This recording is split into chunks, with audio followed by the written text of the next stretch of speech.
Escuchamos Abuelo de Pájaro y vamos a escuchar el contexto del texto con el profesor Antonio Álvarez Mesta, catedrático, a quien siempre agradecemos su presencia y el conocimiento compartido. Gracias, profe.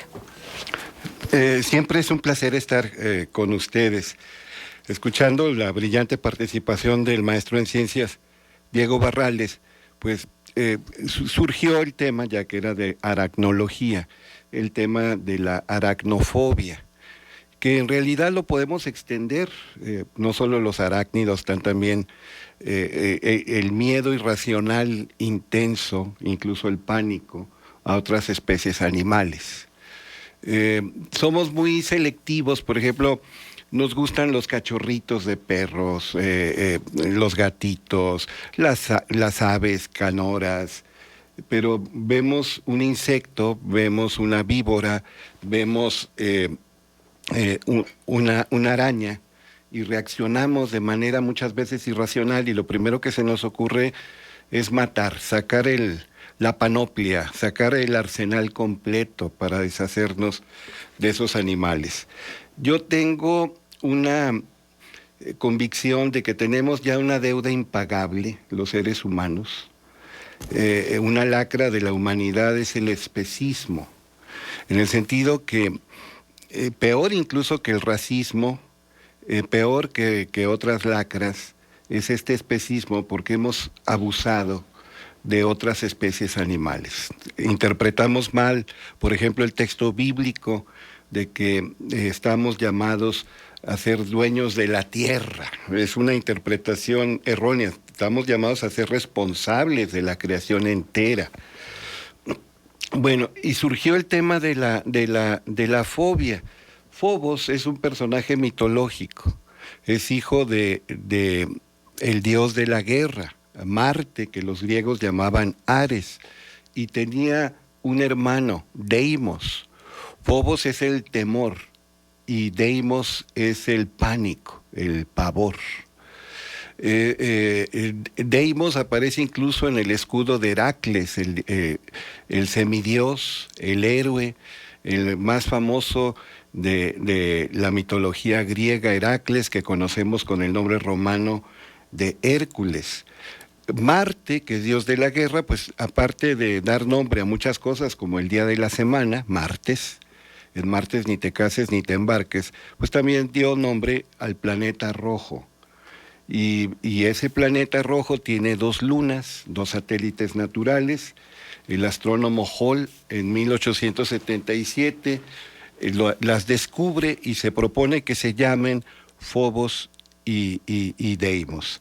Pero ya que surge el tema de las fobias, la semana pasada aludí a un libro legendario escrito en 1895, Estudios sobre la Histeria, de Joseph Breuer y su entonces discípulo Sigmund Freud, donde hablo de Berta Pappenheim, mejor conocida como Ana O, aunque también hay otros textos que aluden a ella como Laura O.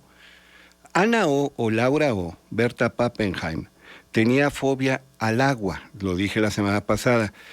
Ya no sé, bueno, el término correcto, totalmente griego, de origen griego, es hidrofobia, pero como se ha llamado a la rabia hidrofobia, se utiliza el término híbrido, una mezcolanza de latín y de griego, aquafobia, para distinguir los términos. Entonces, hay personas que tienen aquafobia, no pueden tomar agua, no pueden bañarse, no pueden entrar en contacto. Para ellos significaría peligro de muerte y reaccionan de manera desmesurada ante el simple contacto con el agua. Puede ser gente muy limpia, con aceites, con ungüentos, con otras sustancias, con talcos, se asean. Y por supuesto la ingesta de líquidos, cuando no es una aquafobia total, se puede dar con otros líquidos, pero hay gente que tiene aquafobia total. Berta Pappenheim tenía aquafobia total y entonces compensaba, de todos modos le iba a generar problemas, comiendo mucha fruta y verdura para hidratarse. Y el origen de esa fobia pues fue un recuerdo infantil, una mala experiencia de la niñez, ya lo dije la semana pasada, no voy a abundar mucho, donde ve que una empleada doméstica le da a beber agua a un perro y luego en el mismo recipiente le quiere dar a ella siendo una niña. Por supuesto eso quedó reprimido, aparentemente se olvidó, perdió su fuerza, pero con el tiempo y con otras circunstancias detonadoras desarrolla la aquafobia. Pappenheim, tratada por Joseph Breuer, con el que sería más tarde llamado método catártico y que luego daría origen ya con Freud al psicoanálisis, descubre aquello, se hace explícito, se hace consciente y supera la aquafobia. Ya que hablamos de animales, hay un libro legendario que en México se consigue fácilmente, lo publica el Fondo de Cultura Económica, se llama Los 2 primeros años en la vida del niño. ¿Quién lo escribió? Un psicoanalista infantil. Mucha gente dice, el psicoanálisis es imposible con los niños. Anna Freud, Melanie Klein, Armanda Averasturi, Sándor Feresi, hicieron psicoanálisis de niños. Y hay un norteamericano, nació en Austria, pero prácticamente la mayor parte de su vida vivió en Estados Unidos, René Spitz, hizo psicoanálisis de niños y escribió un libro, no el que acabo de mencionar, los 2 primeros años en la vida del niño, sino que se llama La enfermedad psicogénica en la primera infancia, y alude a que niños en hospitales, en orfelinatos, en casas para huérfanos, podían ser alimentados correctamente, había atención pediátrica, había enfermeras que los aseaban, que los alimentaban, estaban en buenas condiciones, pero los niños languidecían, caían en un marasmo y finalmente morían. ¿Y por qué? Este señor René Spitz se dio cuenta que esos niños carecían de contacto, el contacto físico, que no eran cargados el tiempo suficiente, no eran acariciados, no eran arrullados, y se dio cuenta que la mayoría de los niños se enfermaban y los pocos sobrevivientes tenían severas secuelas. Físicas y emocionales. Físicas y emocionales en su adolescencia y en su adultez. Tenían un infradesarrollo y tenían problemas de relaciones muy graves, su inteligencia era afectada, su personalidad era, ¿cómo se llama?, inclinada a enfermedades mentales. Y él acuñó el término, como ya trabajaba en Nueva York, él nació en Viena, tuvo parte de su infancia en Hungría, se fue a tomar clases con Sigmund Freud, y él fue de los primeros psicoanalistas infantiles. Él acuñó el término en inglés de stroking starvation, que es eso, el hambre de caricias. Los seres humanos necesitamos contacto. Y no contacto solo con palabras y miradas, que eso tiene su importancia. Contacto físico, y no estoy hablando de contacto sexual. Los ancianos, los niños, los adultos, los jóvenes, todos necesitamos caricias, abrazos, tomarnos de la mano, estar próximos unos a otros. Si no tenemos ese contacto, también es algo morboso. Morboso es lo que tiene que ver con la morbilidad. La morbilidad es lo que favorece la enfermedad. Ese es el verdadero morbo. Siempre lo asociamos erróneamente con cuestiones sexuales, una curiosidad malsana por asuntos sexuales. No, morbo es lo que predispone a la enfermedad. Ese es el verdadero morbo, por eso se habla de morbilidad. Y entonces, este señor René Spitz, gran psicoanalista, insiste mucho en que es indispensable el contacto. También se dio cuenta, por ejemplo, y eso lo menciona Desmond Morris en El mono desnudo, un libro legendario de los años 70, que las mamás o la persona que vicariamente es la mamá, hace el papel de mamá, de manera natural, cuando cargan a un niño, lo cargan del lado izquierdo. Sí, Bueno, las el diestras. corazón. Sí, claro. Las diestras lo cargan del lado izquierdo y las siniestras, las zurdas, lo cargan del lado derecho. No, también las zurdas lo cargan del lado izquierdo. Y de manera natural, ¿por qué? Porque, como usted bien dice, el corazón está más a la izquierda.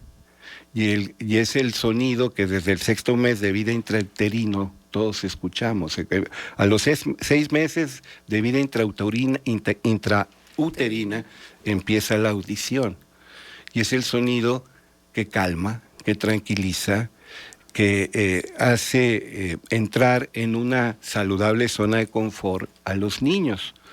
Y entonces, como no había suficientes personas que pudieran cargar a tanto infante, sobre todo después de la Segunda Guerra Mundial, que es cuando aparecen los libros de René Spitz, se les ocurre un sucedáneo. Un sucedáneo es un mal sustituto, pero bueno, es un intento de sustituir algo. ¿Y cuál fue el sucedáneo? El sucedáneo fue poner un metrónomo con el ritmo del corazón de una persona sana y en estado de relajación. Y maravilla de maravillas, los niños que se despertaban en la noche y que con su llanto despertaban otros niños, pues estaba lleno de niños allí, dormían mejor, estaban más relajados, su experiencia era más apacible. Entonces, ritmo y contacto son indispensables para el bienestar humano. Pero bueno, el señor maestro en ciencias que habló hace rato en Abuelo de Pájaro, pues habló de arañas. Hay un personaje mitológico llamado Aracné. Y Aracné era una mujer que tenía mucha habilidad, mucha destreza para tejer. Era una mujer bellísima, cuenta la leyenda, eso lo cuenta Ovidio en la Metamorfosis. Y se volvió tan engreída, o como dicen los rancheros, tan engreída, esta Aracné, que gritaba que podía vencer a la misma Atenea, que tenía fama de ser una gran tejedora, también la diosa de la sabiduría, la que salió de la cabeza de Zeus, nació adulta. Ella no fue concebida por una relación de pareja, ella no nació de parto ni de cesárea, sino de la cabeza de Zeus, y por lo tanto es la diosa de la sabiduría. Entonces Aracné, que era un ser humano, era una mujer muy hermosa, se volvió muy vanidosa por su habilidad para tejer, y dijo que podía vencer a Atenea y a cualquier otra divinidad en un duelo de tejido. Así como en la película de La Cenicienta, una brujita llega con ella y le dice que no debe hablar mal de las diosas y de los dioses, porque eso puede provocar la ira y recibirá un castigo ejemplar. Y ella dice, pues yo no digo mentiras, yo podría vencer a cualquier ser humano o divino en un duelo de tejido. Y entonces hay un duelo, ella ya, la anciana, con apariencia de bruja, muestra que es Atenea, y la otra, no sea Milana, acepta el duelo, y increíble, pero el ser humano venció a la diosa.